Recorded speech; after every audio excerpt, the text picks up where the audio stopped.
it certainly wasn't in Canterbury in 1647, let me tell you. There was a blooming riot going on.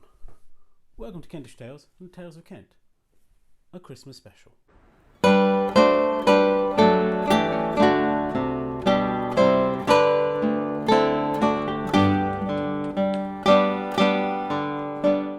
By 1647, the long years of the English Civil War were over.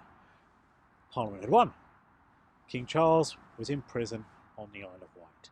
It looked like peace would reign. That was until early next year when rebellion broke out all over Kent. 10,000 people found themselves here on Pennenden Heath. And what caused all this? One word: Christmas. Many of the parliamentarians were Puritans, a kind of strict Protestant group, and they believed that everyone should go back to looking at the Bible to how to lead their lives. They weren't big fans of Christmas. They saw it as a bit of a popish Catholic thing. For example, it had the word Mass in it. Also, it was kind of associated with frivolity and having a good time, and they weren't big on that either.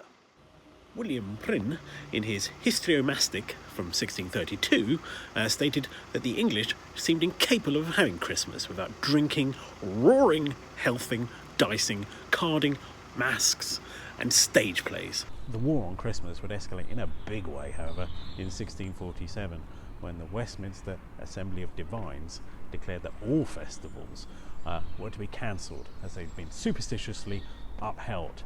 Now note, this isn't Oliver Cromwell. He didn't cancel Christmas. This was a little bit before him. But to be honest, all royalists, most parliamentarians, and indeed a lot of Puritans thought this was daft. So very few people upheld this. Most people were going to ignore it. The Puritan mayor of Canterbury, William Bridge, was not going to ignore it. He decided to ban May Day. He banned Shrove Tuesday. It wasn't all bad for the people, however. He said that on the last Wednesday of every month, people could have a fast day. Man, those Puritans knew how to have fun.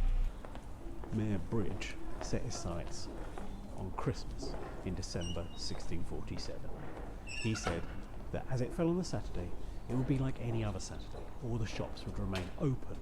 The market would take place just as it always did on a Saturday. No sermons would be preached. And if anyone started hanging any superstitious herbs like rosemary, holly, or bay leaves, they would be arrested. And if anyone dared cook a plum pudding, they would be sent to jail.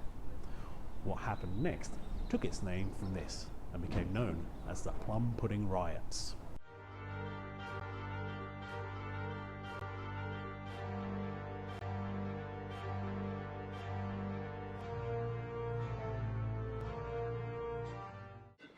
Reverend Aldy at St Andrew's Church, which used to stand over there, it was demolished in 1956, he was having none of it. He had a full-blown sermon. Local Puritans tried to make enough noise to drown him out. It wasn't going to work. Some shops opened up in the nearby area, but locals weren't having it. They broke in, took stuff from the shops and threw it into the streets. The mayor took to the streets and tried to convince stall owners to open up. However, they weren't having any of it. They'd already had a bit to drink. And terse words were exchanged. Then the mayor hit one of them. This led to all sorts of chaos, as the mayor was beaten down to the floor, left in the gutter, covered in mud and blood. Lo, what happened next? Only a game of football broke out. Now, football back in those days was slightly different to what we have now. It was a very violent sport, generally involving people kicking or picking up a ball and running from one side of a city to another, or from one village to another. It generally often happened after festive times, so for example Easter or Christmas, and was often associated with heavy drinking. The Puritans hated it. Mayor Bridge would have especially hated the scene of young people running through the streets smashing windows with their footballs. It probably was a bit like this.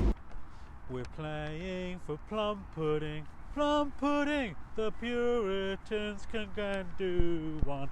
We're playing for plum pudding, yeah. Plum pudding, the Puritans can go and do one.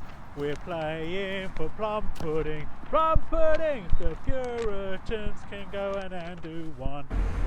So, the rebels barricaded the various gates of Canterbury. They barricaded Burgate, Wincheap and St George's. This gate isn't any of those. This is Westgate, but it's anyone that survives. So that's why I'm here. They were heard to shout for Kent, for King Charles, and for God. It was hoped on Boxing Day that some kind of authority could be re-established. Mayor Bridge sent Captain White with a troop of guards into the city. Things didn't go so well when one local shouted "Roundhead" at Captain White. Captain White then shot the man. The crowd seized Captain White and threw him in jail. At this point, thousands of people took to the streets of Canterbury carrying clubs. All authority had completely broken down. The mayor's house came under attack and he had to flee the city. For several months, the whole city was in the hands of people who loved Christmas, the royalists, the rebels, whatever you want to call them, and all parliamentarian authority had broken down. Eventually, some justice of the peace managed to convince the people to put down their weapons. Mayor Bridge, however, made a comeback. He turned up with 3,000 parliamentarian forces to reinforce order in the town. He arrested what he considered the ringleaders. He threw the justice of the peace into Leeds Castle as a form of prison. If this was meant to be the end of the matter, it really didn't work. All of the ringleaders were put on trial and they were all found innocent.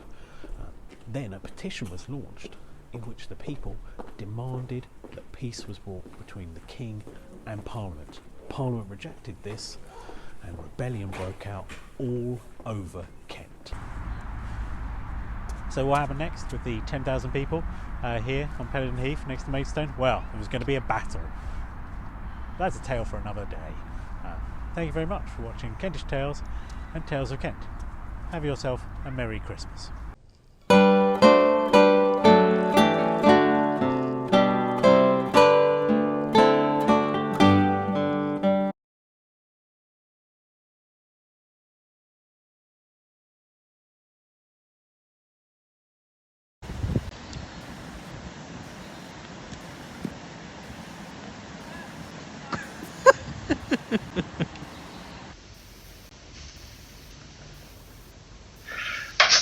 Personal hygiene's gone downhill too. For valuables. So it was that the priest ended up